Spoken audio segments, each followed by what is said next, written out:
Hi, hello, welcome back to my Prophetic Foundation class. This is class 4, and today we're going to be talking about a little bit about the body and how it functions, but mostly I want to talk about the soul, and we're going to break it down and try to explain the different parts of it so we can have a better understanding of how our inner workings work.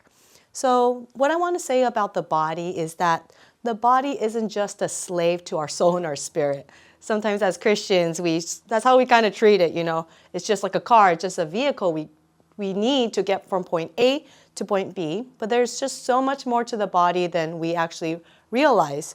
God is on this journey of helping us Christians understand and redeem our body. When Jesus was resurrected, he didn't just resurrect his soul or his spirit. He actually resurrected into a new body, and he transfigured it and raised it up from decay and death into a new glorious form. So there's a promise to that. Although all of us, our bodies still die and decay, I think God, there's a mystery in that, and there's something he wants to teach us about our body and the way it can be transfigured and transformed into a new glorious form. And that's how powerful the gospel is. God is not fully seen or realized until our physical form has been conquered by heaven. This might not mean that we're going to live forever, but in what ways have we actually transformed our body through the way we think and through the way we walk with God? How have we transformed our lifestyle and how we choose to act? These are all really, really important things as Christians that we must steward. So our body and the way we express our body is actually the ultimate form of heavenly expression. In 1 Corinthians chapter 15, verse 46, it says, "But it is not the spiritual that is first, but the natural, and then the spiritual." Our spiritual existence existed before the foundations of the earth. So all these spiritual concepts, Jesus, the Holy Spirit, God, they've always existed. And so that's why we think the spiritual is first. However, those are in the heavenly realm. It's not quite expressed in the physical realm yet. So in order for a heavenly spiritual reality to come out on earth, we must first lay the foundation physically. Okay, we must approach these spiritual understanding and principles physically through our body and through the way we behave. What is an example of this? Christ dying on the cross, an example. In the Bible, it says the Lamb was slain before the foundation of the world, which means Jesus died before the earth was even created. Now, that's a mystery in itself I'm not going to go into today, but spiritually, the concept of salvation already existed. But it wasn't until Jesus died on the cross physically and was raised from the dead physically that this salvation was broken out for the rest of this world. So first, it must be done physically and approached physically, and then that spiritual concept can manifest itself here on earth. Another example of this is old-time prophets. A lot of the times the prophets will hear a prophecy or see a vision, but in order for it to be released onto this earth, they did prophetic act. They did weird things. They, wore camel's fur and only ate locusts and honey, and they preached in the desert. But these are physical prophetic acts that they first must lay the foundation on so the spiritual can come and lay on top of it and become real in this world. The spiritual concept already existed, but it isn't until we approach it with our physical form in our body that it can then transcend down the realms of the spiritual world through the soul realm and into our body. Okay? Here's another example. When Jesus healed, the concept of healing already exists in heaven, but it isn't until Jesus said, stretch out your hand, get up, and then the healing physically manifested. It is through faith and through action first before the spiritual reality could be seen and made real. So natural first and then spiritual. So we want to engage our body in the same way. If we want healing, if we want a breakthrough, for example, healing, we want a healing breakthrough. First, we must pray. And in our prayer, God would say, I want to heal you, and receive that principle that God wants to heal me, that belief. And then you're like, this is going to happen. What do you have to do next? Some people, they will go find a preacher or a pastor and be like, lay hands on me and pray for me. That's great. You're engaging your body. But another way, let's say that doesn't work. What's another way we can engage it? I know this sounds kind of like non-Christian, but we got to eat right. We got to exercise. We got to do physical activities or change our physical habits so we lay a foundation of health so then the spiritual can come and overlay it. Okay? So there's not just one way in achieving this concept of healing and health. We can go to the preacher. We should go to the preacher. We should go to the pastor. But that's just one layer. There are other layers and other ways we can engage with the concept of healing. May it be through actually trying to take care of our bodies. Okay? So a body has a nature of its own and it will fight to keep itself alive. Now the body has its own systems that it keeps itself running and the way it functions.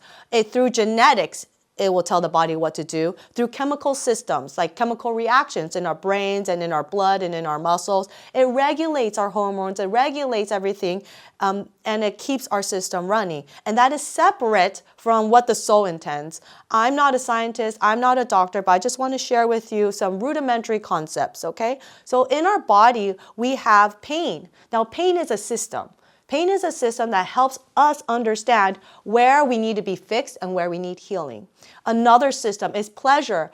Pleasure feedback system helps us understand this is what we perceive as good for us and we should do more of. Now, can these systems be hijacked for addiction and be hacked so we do things we don't want to do? Yes. But I'm just trying to explain this concept of the body has a system, the way it's run, that is separate from the way we think.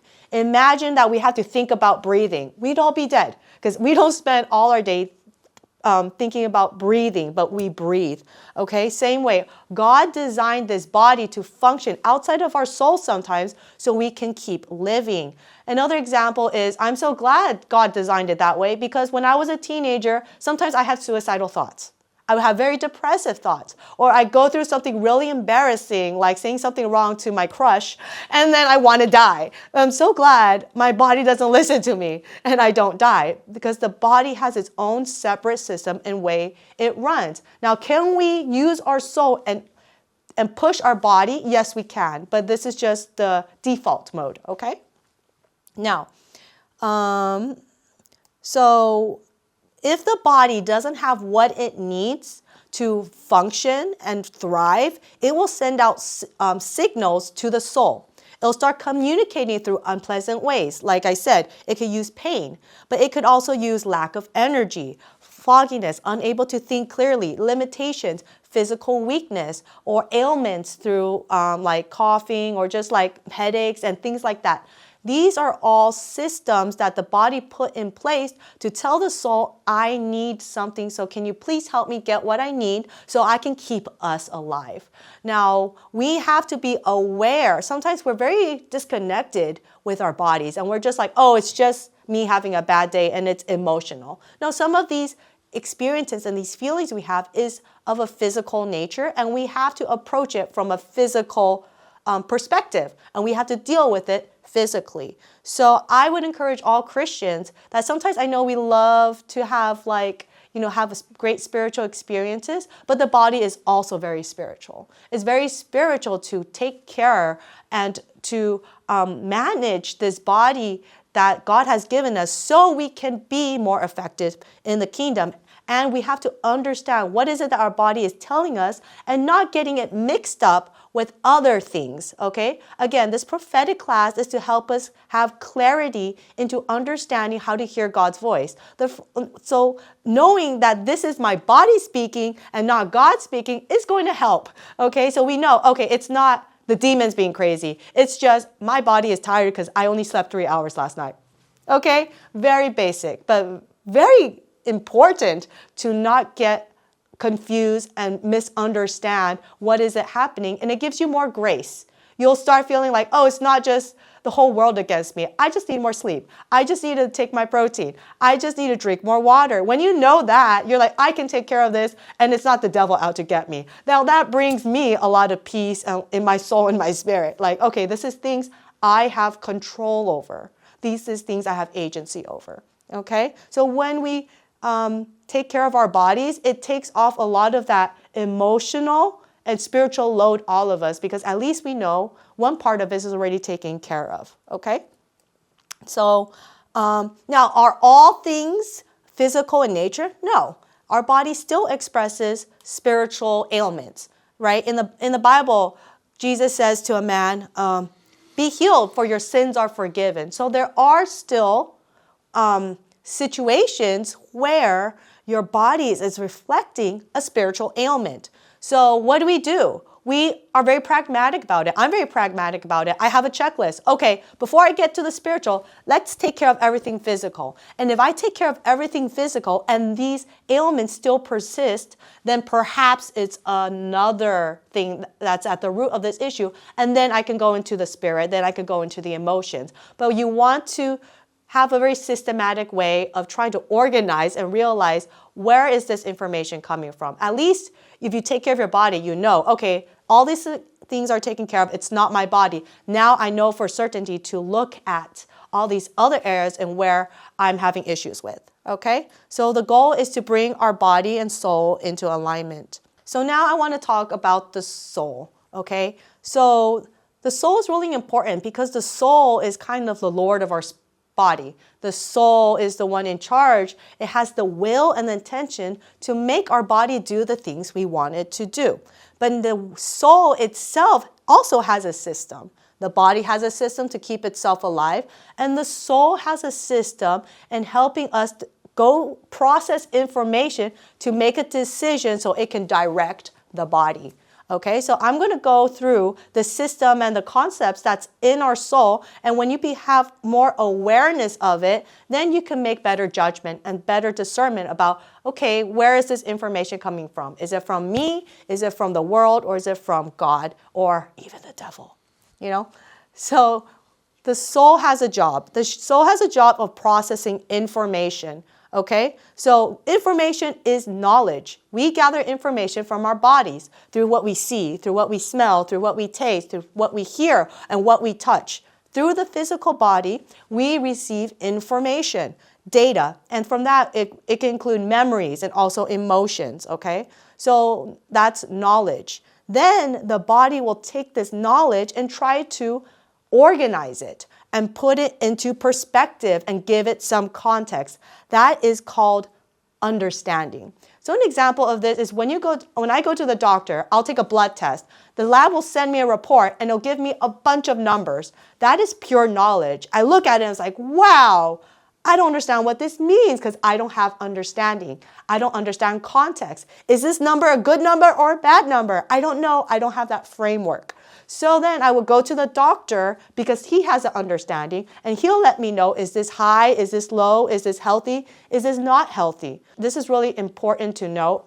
And this is key. I know what I'm telling you right now sounds so basic. It is how we make decisions. And if we don't understand how to make a decision, we can make wrong decisions. So an example for this is, let's say, what is knowledge? I hear my dog barking. That's knowledge. Understanding is, I know my dog and he only barks when there's a stranger at the door. So understanding is, oh, there's a stranger at the door. Wrong information, wrong understanding is, I hear this barking sound, I think it's my child. So if my child is barking, I'm going to have a different reaction than if my dog was barking, because my child could just be messing around. Maybe I don't think that there's someone at the door because my child is still it's just playing. But if I accurately have the right knowledge, it's my dog, and right understanding, then I could be like, oh, let me go to the door and see who's at the door. Okay, just this misunderstanding could change the way you react and respond. So in the same way with bigger decisions in our life, just knowing where this information is coming from and what it means could change the way we choose how to live our life. Okay? Now, so once we get this information and understanding, our soul does this next thing. It's called judging. Okay? So we take this information and we're going to make a conclusion. Okay? And we're going to conclude what we're going to do in response. Okay? And how we make this conclusion has to do with what we think and how we feel. Okay? So judging is related not just with knowledge and understanding. It's with this knowledge and understanding, it's going to provoke a thought and then it's going to provoke a feeling. And based on these thoughts and these feelings, then I will make a judgment. Okay? So sometimes a lot of this is like, if I'm offended, did I agree with this information or do I disagree with this information? Let me give you an example. So let's say I hear my dog barking and I either agree, and I know there's someone at the door. Now, is that information agreeable or disagreeable with me? Let's say I'm really tired. I'm just like, why is this person at the door? Who is it? I don't have this expectation for someone to be at this door. Now, the thought of someone at this door right now is very offensive to me. So I will make a decision and be like, I'm not going to open up the door. But let's say I'm in a good mood, I'm expecting something, and I'm like, hey, I'm actually curious. When I hear that door, I'm not filled with resentment, I'm filled with curiosity, and I wonder who's on the other side. Then I'm going to get up from my chair, and I'm going to go to the door and be like, hey, who is it? Can I help you? Okay? So with knowledge and with understanding, you process it, and then you have a thought, and then you have this emotion and this feeling, and this will help us make a judgment, which will then cause us to act in a certain way. Okay? So that's the system.